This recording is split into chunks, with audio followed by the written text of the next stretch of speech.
selamat datang di Pojok Santai. Sebelum Anda mendengarkan audiobook ini, kami menginformasikan bahwa channel ini adalah review audio dari buku yang ada di Indonesia. Untuk membaca keseluruhan buku ini kami menyarankan membeli buku aslinya di toko buku kesayangan Anda, baik offline maupun online. Keberadaan channel ini dimaksudkan untuk membantu Anda mendapatkan pengetahuan dari buku-buku kesayangan Anda. Jangan lupa untuk subscribe, like, dan komen. Selamat datang di Pojok Santai, channel khusus yang membahas komik dan novel dengan cara asik. Tarik-tarikan antara tengkorak terbang dengan cempaka ungu dalam memperebutkan singo bodong. Siapakah yang akan mendapatkannya? Yuk langsung saja disimak video berikut ini.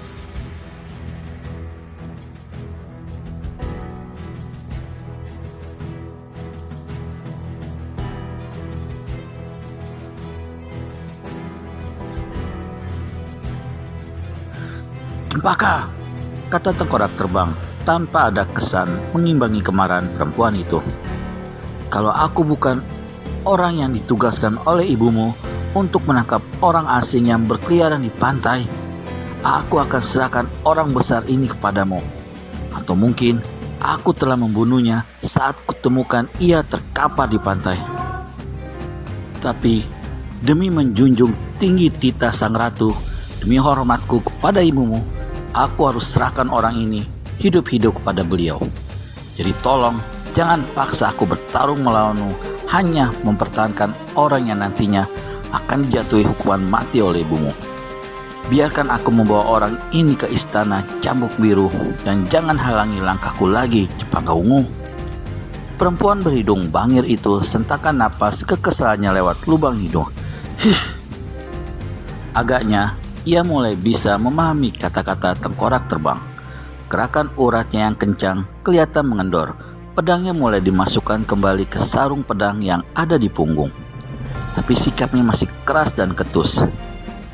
Ingat ya Cakradanu, orang itu adalah bagianku. Kalau ibu telah lepaskan dia sebagai orang hukuman yang patut menjalankan hukuman mati, maka akulah Algojo yang harus memenggalnya. Itu terserah keputusan dari ibumu, Cempaka, bukan aku yang memutuskannya, kata tengkorak terbang dengan suara kecilnya. Dari belakang tengkorak terbang, singo bodong beranikan diri untuk berbisik. Tapi karena jenis suaranya suara besar, maka bisikannya itu pun terdengar sampai di telinga Cempaka Ungu. Kalau bisa, jangan sampai dihukum mati ya Paman. Diam kau, sentak tengkorak terbang. Singo bodong sempat tersentak kaget mendengar suara bentakan tengkorak terbang yang memekakan gendang telinga itu. Sempat pula ia melirik kepada Cempaka Ungu dan perempuan itu tampak cibirkan mulutnya dengan sinis mendengar bisikan tadi. Semudah itu ia menyerah pada tengkorak terbang, pikir Cempaka. Padahal tempo hari aku melihat sendiri saat ia menggempur tengkorak terbang yang hampir-hampir tak bernyawa lagi itu. Mengapa sekarang ia menjadi tunduk kepada tengkorak terbang ya? Apakah tengkorak terbang sudah mempunyai ilmu baru yang lebih dahsyat dari sebelumnya? Salah duga itu membuat Cempaka Ungu menjadi sedikit ciut nyalinya bila harus bertarung menghadapi tengkorak terbang. Sebab itu ia seolah-olah tidak mau tahu lagi urusan tengkorak terbang dengan orang yang disangkanya dadung amuk itu. Segera ia tinggalkan mereka berdua dengan kata-kata, "Kutunggu kedatanganmu dengan babi bengkak itu ke istana." Kalau saja singo bodong adalah seorang perempuan tanpa ilmu, ingin sekali ia menangis keras-keras saat itu.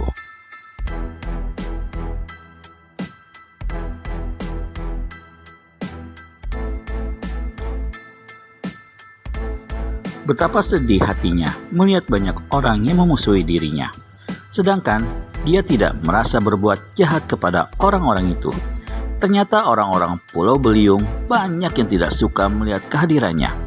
Bahkan ketika mendekati istana Cambuk Biru, beberapa pemuda tanggung melempari batu ke arah singo bodong. Itu dia, lempar. Letak. Kalau tengkorak terbang tidak menghalangi dan menghancurkan batu-batu yang berterbangan dengan pukulan tenaga dalamnya, pasti kepala singo bodong sudah bocor sejak tadi. Bahkan, seorang anak berusia antara 12 tahun berlari mendekati singo bodong dengan membawa pisau dan hendak menusukkan pisau itu ke tubuh singo bodong. Anak itu berteriak benci. Kau yang membunuh bapakku, setan bengkak. Terimalah pembalaskan ini. Ciat! Plak! Anak itu terjengkang dan berjungkir balik di tanah karena gebrakan tangan tengkorak terbang.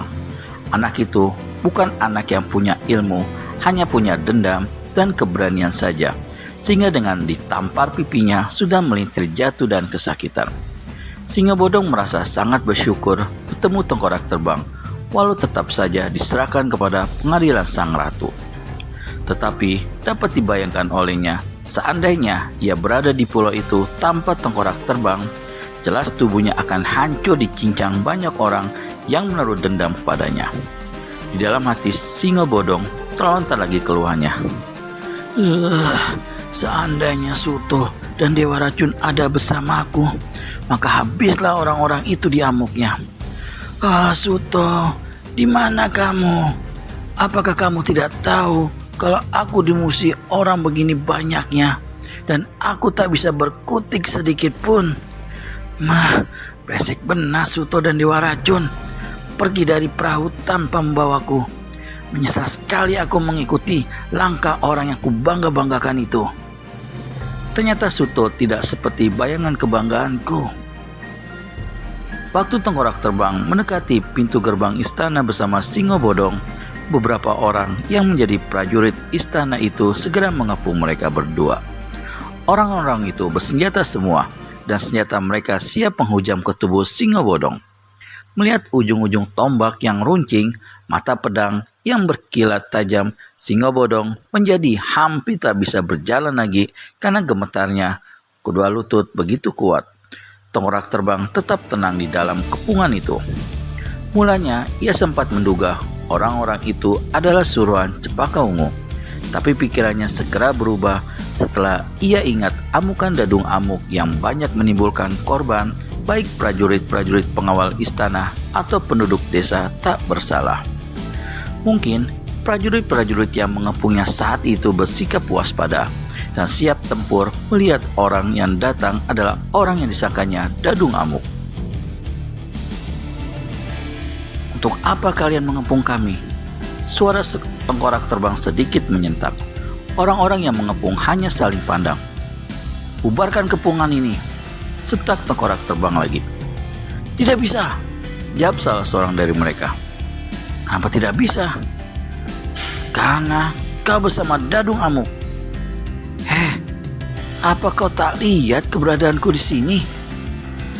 Justru aku dan teman-teman khawatir jika dadung amuk menyerangmu secara tiba-tiba. Kalau ku mau, sudah ku penggal batang lehernya dari tadi. Kenapa tidak kau lakukan?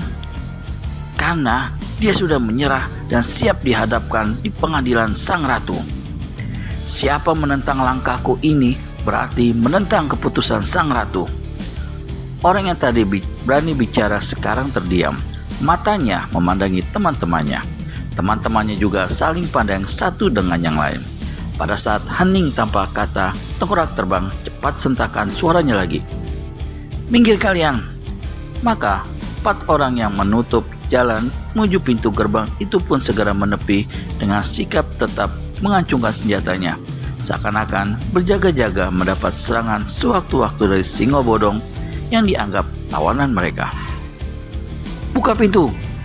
Setak tengkorak terbang kepada penjaga pintu gerbang itu. Dengan terburu-buru, kedua penjaga segera membukakan pintu dan tengkorak terbang menarik tangan singo bodong agar mempercepat langkahnya.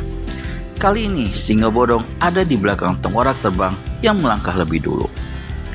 Begitu mereka masuk ke pintu gerbang, ternyata di sana sudah ada rombongan penyambut kedatangan mereka. Rombongan itu bukan orang-orang yang ingin menjamu kedatangan seorang tamu, melainkan sebarisan prajurit yang bersiaga menghadapi kedatangan tawanannya. 2 barisan bersenjata lengkap memagari jalan menuju serambi istana. Mereka berjajar di kanan kiri, membentuk barisan siap serang kapan saja terdengar perintah dari atasannya. Singo Bodong menyeringai karena merasa ngeri melihat senjata-senjata berkelip pantulan sinar matahari menuju ke arahnya. Rupanya, kedatangan tengkorak terbang sudah diketahui oleh para penghuni istana cambuk biru itu, sehingga sudah dilakukan persiapan penyambutan seperti itu. Siapa lagi membawa kabar tentang kedatangan tengkorak terbang dan Singo Bodong jika bukan Cempaka Ungu? Karenanya, tengkorak terbang tidak heran jika di serambi istana kecil itu sudah berdiri Ratu Pekat didampingin oleh Cempaka Ungu dan seorang lelaki tampan yang menjadi tangan kanan dan pengawal pribadi sang ratu. Lelaki tampan itu dikenal dengan nama Abirawa, berjuluk si mata elang, karena bentuk matanya yang kecoklatan itu mirip mata burung elang.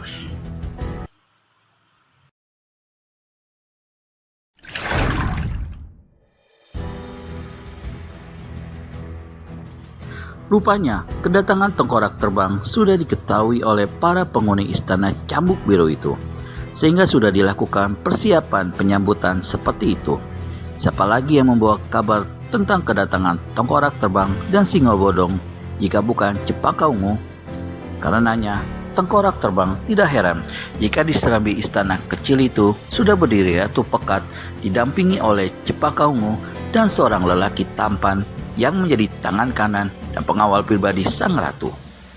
Lelaki tampan itu dikenal dengan nama Abirawa, berjuluk si mata elang karena bentuk matanya yang kecoklatan itu mirip mata burung elang. Sekalipun mata elang menjadi pengawal yang sang ratu yang tentunya punya ilmu cukup tinggi, tetapi ketika bertarung melawan Dadung Amuk, ia terdesak mundur dan hampir saja mati dengan aji pamungkas milik Dadung Amuk. Kalau saja Ratu Pekat tidak turun tangan menghadang aji pamungkas Dadung Amuk, mungkin mata elang sampai sekarang tak bisa lagi berdiri mendampingi sang ratu. Mata elang selain menjadi pengawal sang ratu, juga sebagai pria pemuas birahi sang ratu. Karenanya, sang ratu tak mau jauh-jauh dari pemuda itu. Walau usia Ratu Pekat sudah mencapai 50 tahun lebih, tapi sisa kecantikan dan keelokan masa mudanya masih ada. Bahkan semangat cintanya masih meletup-letup dalam jiwa tuanya itu. Perempuan berambut sedikit uban dengan wajah tua yang masih tampak cantik itu berdiri tegak dengan kedua tangan di belakang. Matanya memandang liar kepada Singo Bodong. Raut wajahnya mencerminkan murka yang tertahan. Tengkorak terbang segera bungkukkan badan, tanda memberi hormat kepada sang ratu. Semua dalam keadaan diam tanpa suara. Suasana menjadi hening mencekam, terutama buat Singo Bodong. Matanya yang lebar berkesan beringas itu tak berani memandang sang ratu terlalu lama. Ia segera tundukkan wajah dengan jantung berdebar-debar. Di sela heningnya suasana itu, terdengarlah suara kecil melengking milik tengkorak terbang yang sempat mengguncangkan tubuh Singo Bodong karena kagetnya. "Cakradanu menghadap, Nyai Ratu." "Sudah tahu," jawab Ratu Pekat dengan suara besar untuk jenis suara perempuan. "Siapa yang kau bawa itu?" "Menurut dugaan saya semula, dia adalah Dadung Amuk. Tapi orang ini mengaku bernama Singo Bodong, Nyai Ratu." "Dia jelas Dadung Amuk." Mata Ratu Pekat menyipit dalam memandangi Singo Bodong. "Terserah keputusan Nyai Ratu," kata tengkorak terbang. Setelah dia mendekat,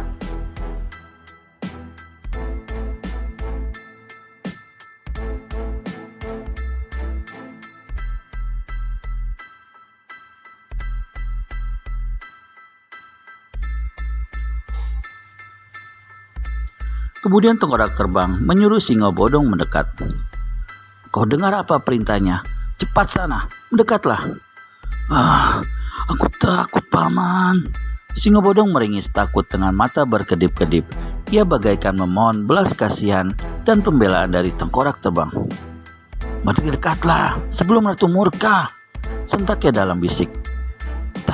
Tapi aku tak berani. Aku takut dibunuh olehnya." "Kalau kau bukan Dadung Amuk, kau harus bisa jelaskan padanya." Tengkorak terbang mendorong punggung Singo Bodong. kaki orang tinggi besar itu bagai sulit digerakkan untuk melangkah maju. Lemas dan gemetar sekali rasanya. Wajahnya sebentar-sebentar menoleh ke belakang seakan minta didampingi oleh tengkorak terbang. "Sana, lekas maju!" sentak tengkorak terbang dalam bisikan kecilnya sambil mendorong punggung singo bodong yang lebih tinggi dari kepalanya itu. Singo bodong menaiki tangga serambi yang terdiri dari 5 baris itu. Kakinya terpeleset dan ia jatuh karena gemetarnya. Sang ratu tersenyum sinis melihat jatuhnya singo bodong karena menganggapnya pura-pura. "Cepat bangun atau kutendang pantatmu," sentak tengkorak terbang dengan mata cekungnya melotot. Singo bodong takut dan segera bangkit dengan wajah mau menangis. Ia menjadi sangat grogi karena semua mata memandang ke arahnya. "Belum puaskah kamu mengobrak-abrik wilayahku ini, ha?" sentak Ratu Pekat dengan mata membelalak tajam. "Belum, sudah, tidak Nyai Ratu," Singo bodong menjawab dengan tergagap-gagap, sekujur tubuhnya penuh dengan keringat dingin. "Kau masih menyangka aku menyembunyikan kitab itu?" "Tidak, jangan, bukan, tidak." Singo bodong geleng-gelengkan kepala dalam kepolosan bodohnya. Ratu segera sentakan napas melalui hidungnya. Dan tubuh besar itu tumbang ke belakang berguling-guling menuruni anak tangga batu. Kepalanya terbentur beberapa kali hingga ia mengerang dalam kesakitan. "Hah? Kosong sekali ya," pikir Ratu Pekat. Hempasan napasku seperti menghantam gentong tanpa isi. Tak ada sentakan padas sedikit pun pada dirinya. Aneh, kenapa Dadung Amuk seperti itu ya? Apakah dugaan Cepaka Ungu memang benar bahwa Dadung Amuk ilmunya sudah berhasil dilenyapkan oleh tengkorak terbang? Jika benar begitu, berarti tengkorak terbang telah menguasai sebuah ilmu yang bernama ilmu lebur samudra, yang bisa menghilangkan seluruh kekuatan dan ilmu-ilmu yang dimiliki lawan. Dapat dari mana tengkorak terbang? Ilmu itu hanya dimiliki oleh beberapa gelintir orang dalam dunia persilatan. Aku saja susah mendapatkannya sampai sekarang. Gawat, aku bisa celaka kalau melawan Cakradanu. Ilmu lebur samudra adalah ilmu yang sangat berbahaya. Si gila tuak pun tidak memiliki ilmu itu. Tetapi Ratu Pekat tahu satu-satunya orang yang memiliki ilmu lebur samudra yang ada di sekelilingnya itu adalah Dewi Kencana Langit yang bersemayam di pesisir selatan bagian timur tanah Jawa. Lebur samudra ilmu yang tak kenal ampun lagi. Orang yang memiliki kesaktian setinggi apapun jika terkena pukulan ilmu lebur samudra akan hilang semua kesaktiannya dan ia tak akan bisa berbuat apa-apa. Ia akan menjadi orang polos dan bodoh. Bahkan untuk berlari cepat pun tak akan mampu. Ratu Pekat melihat keadaan Singo bodong yang dianggap Dadung Amuk itu jadi sangat curiga dan agak ragu dalam bertindak. Sebab ia tahu ciri-ciri orang berilmu tinggi yang habis terkena pukulan lebur samudra akan menjadi seperti Singo bodong, bodoh, penakut, dan kosong tanpa isi sedikit pun. Setidaknya, pikir Ratu Pekat, kalau Dadung Amuk hanya berpura-pura kalah, maka hempasan napas nagaku akan merasakan menyentuh benda padat. Itu tandanya ada sisa ilmu yang disembunyikan oleh orang yang kuserang. Tapi napas nagaku tidak menyentuh benda padat sedikit pun. Tapi ada sebagian yang memantul balik, nyeplos begitu saja. Itu berarti Dadung Amuk tanpa ilmu sedikit pun. Sementara itu, si Mata Elang dan Cepaka Ungu menunggu keputusan yang akan dilontarkan oleh Ratu Pekat. Mereka berdua memandang sang ratu, tetapi sang ratu memperhatikan gerakan Singo bodong yang menggeliat bangkit dalam keadaan hidung berdarah sedikit. Apa keputusan Nyai? Tengkorak terbang memberanikan diri bertanya karena ia merasakan kebisuan yang terjadi terlalu lama. Gantung dia di depan umum, Cepaka Ungu yang menjawab. Nyai tetap diam, tapi Singo bodong terperangah kaget dan semakin ketakutan. ia memandang sekelilingnya, belum ada yang bergerak menyeretnya. Bahkan, tengkorak terbang hanya diam saja dengan menatap Ratu Pekat. Seakan keputusan dan perintah yang keluar dari mulut Cempaka Ungu itu tidak dihiraukan sama sekali. Mereka masih menunggu-nunggu keputusan dari Ratu Pekat. Bagaimana kelanjutannya? Akan keputusan Ratu Pekat? Temukan jawabannya di video selanjutnya hanya di channel Pojok Santai. Segera subscribe dan tekan tombol lonceng untuk mendapat notifikasi video terbaru dari kami. Terima kasih dan sampai bertemu kembali.